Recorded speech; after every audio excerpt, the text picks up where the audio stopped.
No man has a good enough memory to be a successful liar. September 11th, 2001, a day of absolute terror and loss. It was a day where the world changed forever. Nearly 3,000 lives were taken. The thing is though, thousands more carry the weight of survival. In the aftermath, the world clung to these stories of survival. Just this strength and resilience when your will to live seemed impossible. Among all of these stories, one stood out in particular. It was so vivid and heartbreaking, it caught the attention of reporters, survivors, even politicians. But those pieces would start to fall apart with Tania Head, the 9/11 survivor FAKER.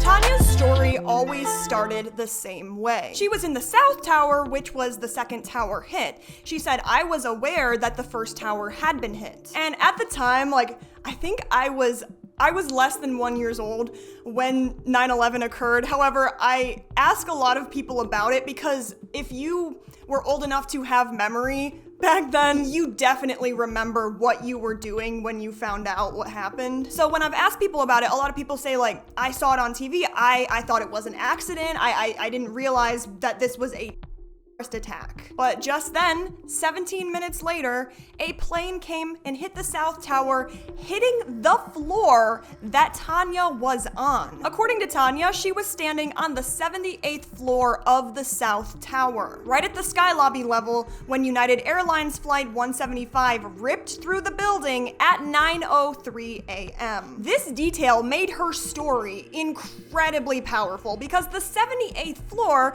was among the floors that were direct impact zones. Very few people survived from there and nobody from above floor 91. But hey, Tania claimed that she was one of the lucky few. The way she described it was like a fireball of heat and glass, and it exploded through the sky lobby. She was thrown across the room and passed out. When she woke up, she was burned and disoriented and surrounded by all of this chaos. I'm sure your mind can fill in the gaps here, but we have people screaming, smoke so thick that you can't even breathe. She said that her arm was nearly severed and she managed to crawl to the stairwell. Then miraculously, a man with a red bandana shows up. He puts out the flames on her clothes and he carries her halfway down before perishing himself. The thing is though, it is hard to conceptualize how horrific it would have been to be on floor 78. The temperatures were so scalding that if you were on floors below, if you put your hand against the wall, it would feel like you're on fire. Flames and debris were cutting off pretty much every escape route. But Tania was an absolute miracle. She woke up in the hospital with just burns on her arm, only to be told that her fiance Dave, who was in the other tower, had not survived. Tania described Dave as being the perfect partner. They finished each other's sentences. They felt like each other's other half. Dave and I met outside the World Trade Center when he stole my cup. So every year when I go to the site, I bring a New York City cup with me and I put it in the reflection pool so that he knows that I remember that day. The thing is, Tania's story was kind of perfect in the way of recounting, down to saying that it smelled like jet fuel inside the buildings. That's what I was doing from the impact. I was smelling my own skin burning. And I started crawling over people who were burnt from head to toe, who were cut up, and I was trying to help them. And it's just sad to think about her watching these testimonies from real survivors and taking notes about, how she's going to lie about this. Later we'll find out that the physical evidence never matched. Tania had no severe burns, no medical records, no scars that would equate to what she had claimed to go through. But are you going to tell someone who survived this absolute catastrophe that, hey, hey, your story doesn't quite add up to me. So here we have Tania. Not only did she lose the love of her life in the first tower, but she's dealing with this tremendous survivor's guilt. She didn't feel blessed at all. In fact, she turned this guilt into the question, why did I survive? Why did I have to survive? People described, I woke up thinking about 9/11. I went to bed thinking about it. I dreamt about it. I just couldn't get out of it. It replayed over and over. So I mean, on Tania's account, like, what is going on here? Because clearly she's doing some research on like the psychology and copying these people's stories. Real survivors are dealing with this unimaginable pain. You know what would be really great? A support group. Back then, many survivors found each other through Yahoo message boards. They could log in anytime, day or night, and just say things like, hey, I'm having flashbacks. I keep dreaming about the towers every night. And within minutes, somebody could respond saying, I know how you feel. For survivors, this was an absolute lifeline, a place where they didn't have to explain. They weren't alone. That is where Tania joined in and started describing some of the horrific things that she went through. The plane hit, killing everyone but a few of us. I had to crawl over debris. People flooded her with empathy. Survivors who had been through hell themselves described Tania's story as worse than theirs. One survivor would later admit, her story was head and shoulders above anything else we had been through. Someone even called her fabulous because despite everything she had been through, she still presented herself as incredibly strong. But then on the flip side, other survivors would say things like, well, we could never understand how she was okay when I could never get out of bed. Which is so tragic because you're here dealing with this symptoms of PTSD. Meanwhile, Tania's doing all these things for the community and you're just kind of like, well, what did I do wrong? Like, I must not be strong enough. No, you're dealing with symptoms of PTSD. Tania is dealing with symptoms of Munchausen's, although we wouldn't know that yet. But for Tania, these message boards, no, they just were not enough for her. She needed something bigger, and she found it. In 2004, just a few years after, Tania stepped into the World Trade Center Survivors Network. This wasn't just another chat room or a message board. This was a real nonprofit built by survivors for survivors. This is a place to remember the people who are gone and to hold together the people who are still here. And from the very beginning, Tania made herself very indispensable. She didn't just show up to meetings, she invested, she donated, she worked. And within months, she was credited with some major wins for this network. State funding to keep programs running, a trauma expert brought in to lead therapy sessions. And this image of a woman who was not just surviving, she was leading survivors. But no, this is where our beautiful story starts to take a turn. There was one man who was interviewed and he said, like, I was a little bit skeptical of some of Tania's stories, but I was getting angry at myself for believing, like, how could I be so mean to think that she might fake something like this? When she first told me she was on the 78th floor, one of the first things I said was, did you see the man with the red bandana? And the answer was yes. She saw him. But over time that became, not only did she see him, but he put the fire out on her back. And I think possibly that he led her to the stairwell or something. So it seemed to change over time. That's what I noticed. But other than that, for the most part, everyone was believing her. And then things did take a turn. Because the deeper her roots in the Survivors Network grew, the more influence was brought upon her. Until eventually, she wasn't just a part of the group anymore, she was the face of it. One of the biggest things Tania did for the Survivors Network was she got everyone access to Ground Zero. At the time, this was referred to as sometimes the pit. This is where we had piles of debris, dirt, just twisted steel, sitting where the towers once stood. For a lot of survivors, this wasn't rubble, this is a sacred ground. For some types of therapy, it can actually be helpful to visit the place in which an extreme trauma occurred. But I mean, access was strictly controlled. It's not like you could just wander in there. But Tania negotiated with authorities and she made this happen. So a group of survivors and Tania went there, and the survivors just remembered Tania picking up some of the soil and just like closing her eyes and smelling it before breaking down into tears, which hindsight is 2020. What is this? Was this like a performance? Because for the others, this was an extreme step in emotional healing. Moments like this were what made people admire her. Here we have survivors living with trauma, depression, working so hard just to be able to cope. And here we have Tania. Not only is she strong enough to grieve, but she's also helping others at the same time. She had these workshops. She was encouraging people to talk about their pain. But in context, this kind of created this really weird hierarchy. Survivors kind of said, like, it almost seemed like Tania was competitive. Now, that is ballsy. No one's story ever topped Tania's. I mean, hers was the most dramatic and memorable. Why? It was fiction. Tania would send out these emails to the network's massive 500 plus people. In one update, she said, hey, you know, since Dave and I never got the chance to get married, I decided to donate my dress to a bridal shop. I mean, she did also at other times claim that they had gotten married in Hawaii. I digress though. Her emails always had these shocking details, some of which, listen, we're not gonna be putting on YouTube. Do a little Google search, right? However, one man, apparently pressed his wedding ring into her hand and said, give this to my wife because I know she probably will not be getting my ashes. Which, is plausible. I don't know how he knew she was going to survive and he wasn't. Like, it was all miraculous.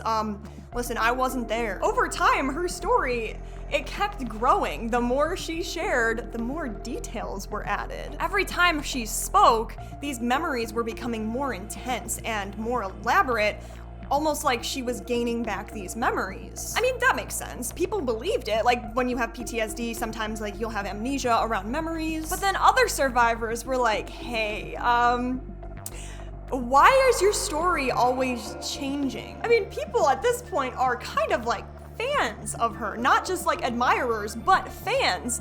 And more cracks were starting to show. I mean, one of the biggest inconsistencies off the bat is that Tania described being in the most unbearable part of the building. Most of the people who she would have claimed to be working around would not have survived. Which makes me question, did she choose to lie about being on this floor so that it would seem like, well, there weren't that many witnesses because unfortunately so many people did not survive? Or is it because a lot of the times, like, I don't know if you've heard of the Dirty John case where he just said that he was like a billionaire with this woman when it turned out that he was, different story. He wasn't a billionaire, and people just lie so deeply sometimes. But anyways, the few people that did make it out had catastrophic burns, many of which required years of getting surgeries and skin grafts. Many survivors had long-term lung damage.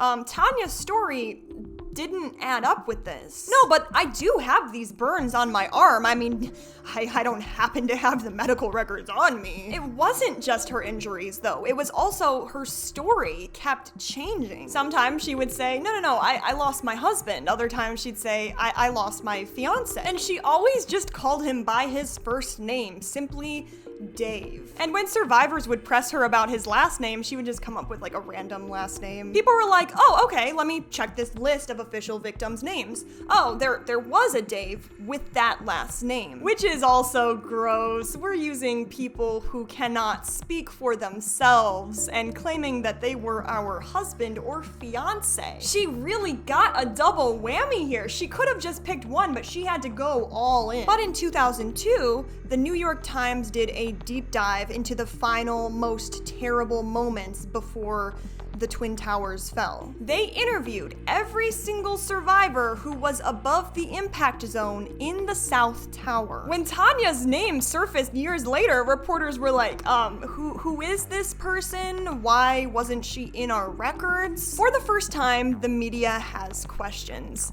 Does Tania retreat? Absolutely not. She dives in. By September 9th of 2005, the 9/11 Tribute Center opened across from Ground Zero. This was created by the 9/11 Families Association, a center that is dedicated to keeping the stories of victims alive. And Tania's testimony was considered so powerful, it helped inspire an entire section devoted to personal survivors' accounts. She was chosen to lead tours for high-profile guests, like politicians, dignitaries, even the mayor. I mean, how resilient. She has been through this unimaginable pain and she's still managing to hold it together. But on camera, it was very different because survivors noticed how nervous she looked. She stumbled over her words, she misspoke, she seemed like overwhelmed by all this attention. Which surprises me because with a lot of these cases you see of people who just lie, they are so confident in themselves, but even Tania was like, okay, maybe I'm pushing it a bit. She said like, oh my gosh, you guys, I'm so sorry, I was just so nervous, I was probably rambling. Most members applauded her though. They saw bravery, they saw strength. But then some people were quietly wondering, why is she so focused on the attention? Oh, and that's just, a quirk that she was caught in inconsistencies later. One time it was a random man who helped her out. Another time it was a firefighter. Then came September of 2006. The New York Daily News published a sympathetic profile on Tania, which was a little bit weird because, in 2002, the New York Times had interviewed all these people and Tania,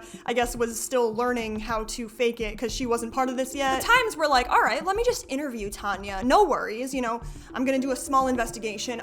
Interview her. As the New York Times began asking her for details, she started resisting. She went to her friends who were also survivors and members and said like, I'm angry, I'm scared, why are they trying to fact check me? Even one of her friends was like, listen, Tania, just give them the name of the firefighter who carried you out. That's all you have to do and they will believe your story. They're literally the only person who can account that you were there because everyone else was gone. And Tania wasn't able to provide it, which just shows how sad this situation is because can you imagine, like, why can't you tell us? You know what I mean? Like you can imagine remembering the name of someone who saved your life. I mean, it was also during this time where Tania was elected the president of the association, which is great at the time, until people started noticing it almost seems like she is placing herself on this pedestal, like acting like she is better than everyone else in the group. When she eventually became the president of the association,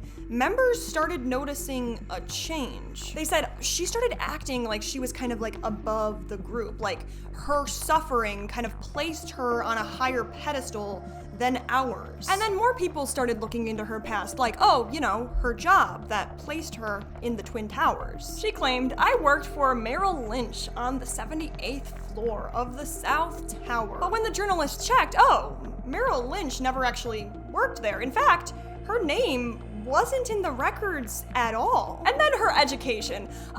So Tania did claim to go to Stanford and Harvard, and both schools had confirmed, no, she has never enrolled. Even the timeline didn't add up. I mean, she claimed she was in the second tower until the second plane hit. And after she escaped crawling through all this fire and debris. But the South Tower collapsed at 9:59 a.m., so girl math ain't mathin'. She'd gone on to elaborate and claim that she was in a coma afterward for weeks. But no, there weren't any medical records of her in the hospital. Also, the burn unit survivors didn't recognize her. Journalists were asking her, they were like, listen, I'm not saying you're faking anything. I just need any information, anything you can give me. What was the name of your assistant? What about Dave? Can we talk to his parents? Well, it didn't take a lot of time for her story to unravel. Why couldn't she provide names? Why couldn't she provide family contacts? A lot of her friends defended her.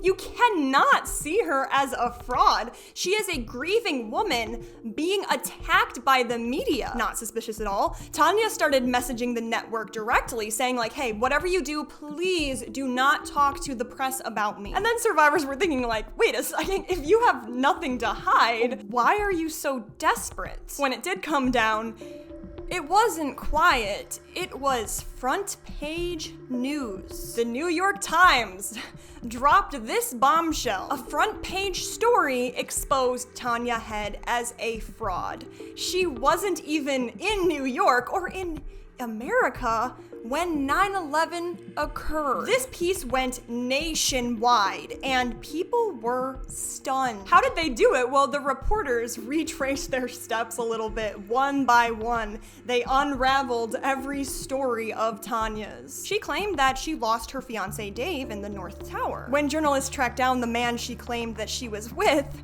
he was like, Tania who?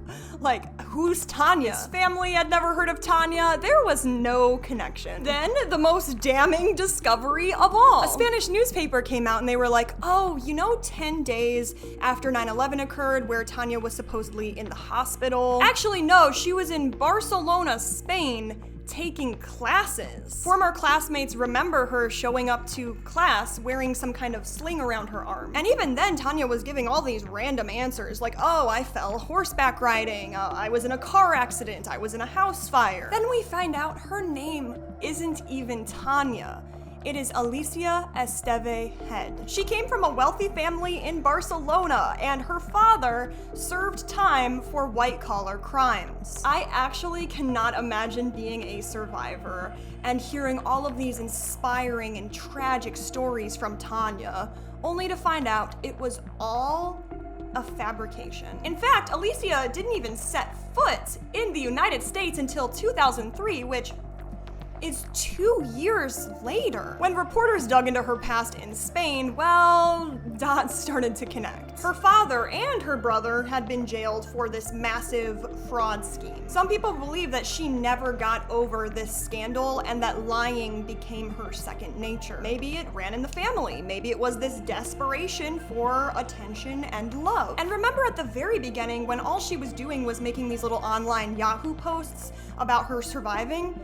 Those were all made from Spain. She could have easily left it there. Oh, she's just an anonymous message on a message board. But no, she must have been like, I like this attention I'm getting. I'm gonna double down. She traveled to America, embedded herself in the survivors community. And this wasn't even a lie. She was living this. And that is why so many people just have no sympathy for her. Because we got real survivors living with PTSD, health issues, survivor's guilt. Alicia was here thriving on the attention, which in hindsight, like, she's always smiling when she's on TV. We thought that was because she's happy to help. Now we know that this was kind of like a duper's delight situation. To so many people who trusted her, this was absolutely devastating. These survivors had become like family. They had been to therapy together, workshops. You know, she hugged them and cried with them. Then overnight, it was all exposed as a performance. Many survivors did not get over it. Some people described it as like Alicia had victimized me all over again. And the most enraging part of this story is despite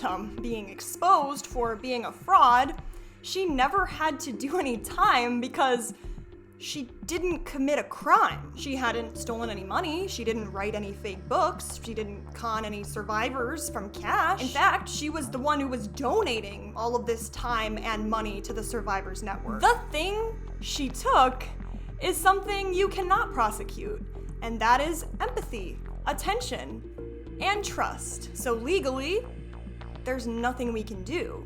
And soon after this, Tania just vanished. She left the United States, and to this day, her whereabouts are unknown, vaguely Spain. She was seen once in New York in September with her mother. In July of 2012, it was reported that she was fired from a job in Spain because they found out about her funny little history. And for the survivors that she betrayed, this utter lack of accountability made the wound even deeper. It truly does feel like she's some kind of creative writer who used 9/11 as her story prompt, her little fanfic. One survivor in particular was named Linda Gormley, and she and Tania were inseparable.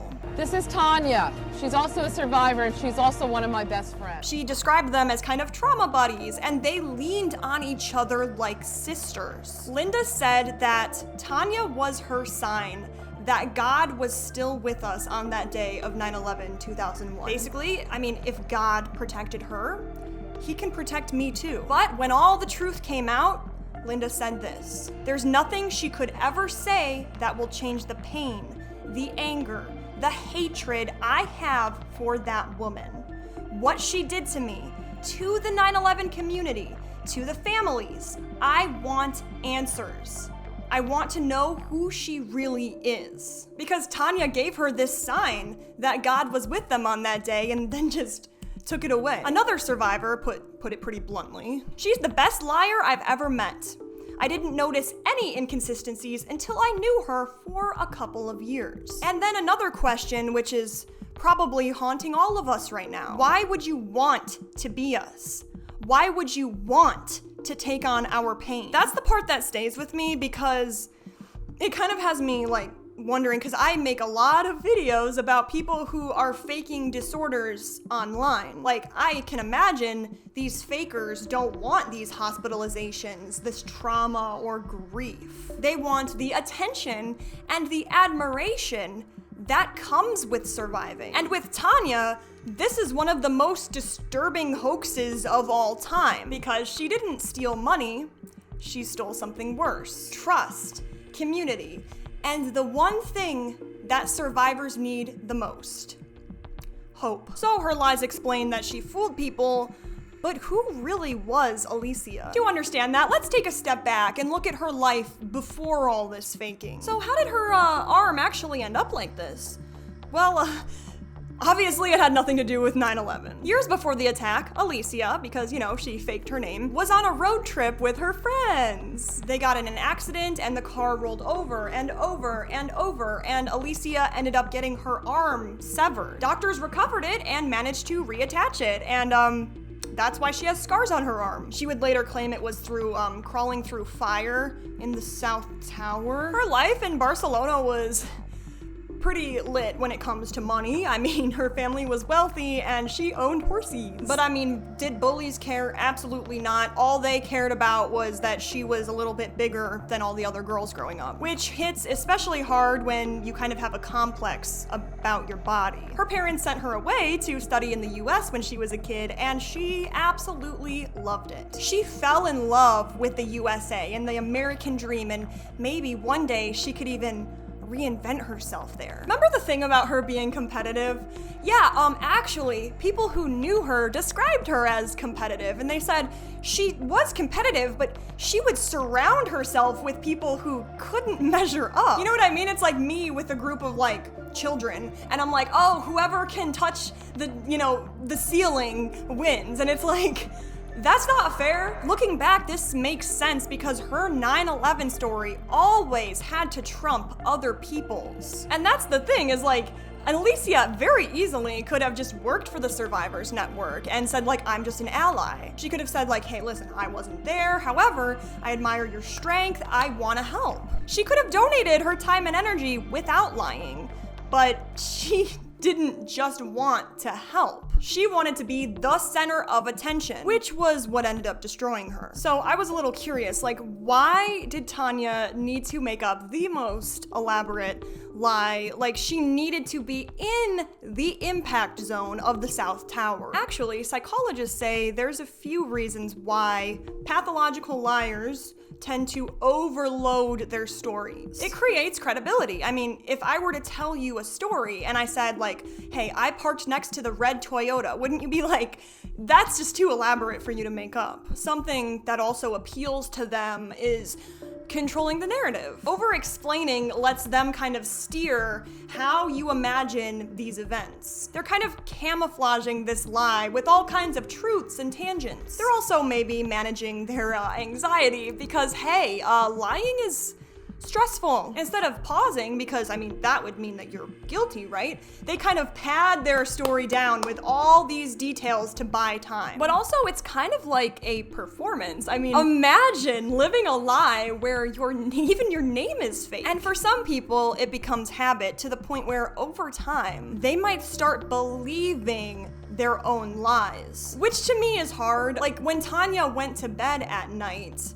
she knew that she was lying, right? Like it's not like she actually convinced herself she was there, right? But every single one of these narratives did show up in Tania's or Alicia's story. She controlled the narrative by saying, hey, I was one of 19 people who survived above the impact zone of the South Tower. A lot of survivors, like we said, they were dealing with all of this quiet guilt, this grief and pain. But Tania almost glowed, like she would be smiling and saying like, we beat the odds. She was treating survival like a celebration, while real survivors were treating it like a wound. Another messed up part about her story is she used real people, like claiming, oh, this was my fiance. This man passed away to save my life on the way down. She used them as props in her story while simultaneously making survivors feel like their trauma wasn't enough compared to hers. There are so many stories like this, but one example story is someone said,